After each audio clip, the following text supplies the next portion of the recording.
In 2009, Nokia was the fifth most valuable brand in the world. Their elegantly designed phones were an object of excitement everywhere. Around this time I bought a used N80, and even with a few scratches, it looked so much better than the competing brands.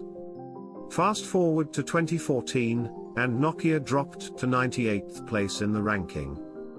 Two other phone makers dominated the market, Apple and Samsung, the first and seventh most valuable brands of the planet, respectively. More than half of all profits from the mobile phone industry went to Nokia in 2007. In 2013, they were in such a critical situation that Microsoft came to the rescue. But why did Nokia fail? Are innovation and adaptation mutually exclusive? The legendary CEO from Intel, Andy Grove, instructed that entrepreneurs should be aware of the knowledge vanguard in their areas. By being aware of the industry innovations, it is possible to resort to them if needed. Few industries may disappear in the coming decades, and both innovation and adaptation can save you from a demise as abrupt as the one that Nokia suffered. While innovation awareness is desirable, it should not exclude the prospect for adaptation. Business graduates may think that the two terms are mutually exclusive. Others, on the opposite side, might think they mean the same thing. Both are wrong because while they are different, they can run in parallel, in the same ethos. Innovation is often disruptive, sparked by creativity, and validated by frequent testing with a high failure rate. Adaptation, on the other side, is evidence-based, sparked by experience and knowledge of different scenarios, and has a lower failure rate. By the definitions above, we can conclude that it is easier for an entrepreneur to be innovative instead of adaptive. When I moved to Europe to open my company, I had plenty of ideas I wanted to test, but limited knowledge to design different scenarios. There is a way to overturn this disadvantage. Do not commit with ideas, but with profitable businesses. Especially in the technology world, the widespread promotion of innovation shadows adaptation. Even worse, often people incorrectly attribute the success from previous business models to pure innovation instead of adaptation. Below are a few examples. Before becoming a leader in internet streaming, Netflix was a DVD by mail rental company. Their idea of delivering entertainment with convenience was always the same but adapted to the progress of internet bandwidth. With the demise of analogic photography, Kodak almost disappeared after more than a century of activity. It re-emerged later serving her core customers, photographers and filmmakers, differently, with hardware and digital tools for image licensing. During a half-century, UK residents used the Yellow Pages publications to consult local phones and addresses. With the internet, the publishers went online and turned into Yell.com, the UK's leading online business directory.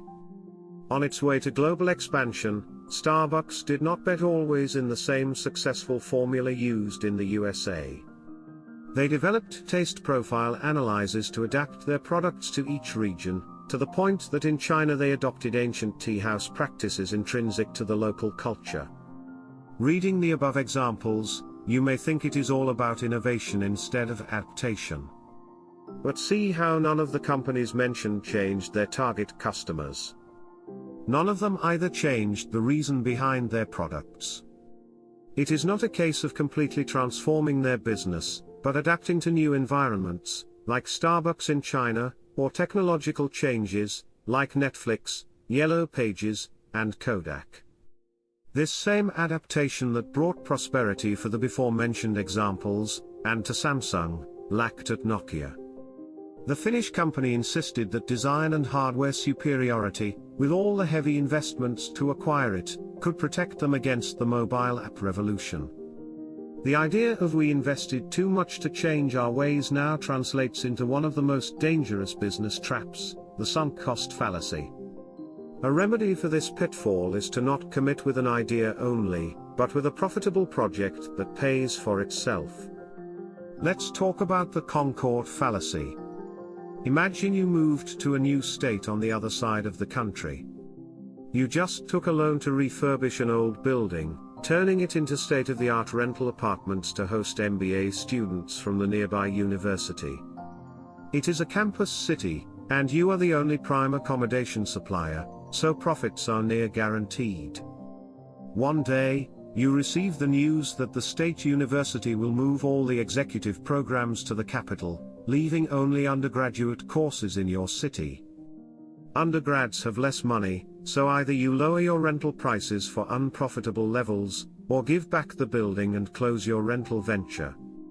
While the second decision may sound the most logical, a fair share of the entrepreneurs would still take the first, using two justifications. 1. It might happen that after some time, the university decision is reversed and the MBA courses return, together with the customers. 2. The money and time invested are too high to just give up. While the first justification, if based on evidence, is acceptable, the second is not logical. To keep investing, in this case, means to keep losing every month just to not waste the initial amount invested. Even this phrase that I just wrote makes little sense because this thought, the sunk cost, is fallacious. Still, executives and even governments take decisions based on this illusion, which we also name the Concorde Fallacy. The name comes from the insistence of the British and French governments to fund the unprofitable operations of the supersonic airplane for years, just because it was expensive to develop it in the first place. Conclusion: forget sunk costs. Be like water. Nokia had a hardware-centered business model, and underestimated the software revolution caused by the birth of smartphones. Apple came with the iPhone in 2007, to which Samsung quickly responded with their Galaxy series powered by the open-source Android. Meanwhile, the Finnish company rode against the tide, betting on the superiority of its hardware to compensate for software deficiencies. That cost them almost everything. The Scandinavian phone manufacturer was a prisoner of its past success. When facing the dawn of a new era, they hesitated too long to adapt. Nokia, the Concorde, or our fictitious rental apartment business are examples of fallacies and biases blocking the adaptation to new environmental, economic, and technological realities. There is a thought-provoking quote for entrepreneurs facing the need to adapt in the daily struggle with competitors. This citation above could be from Warren Buffett when he changed his 3-decade-long rule and invested in Apple Incorporated.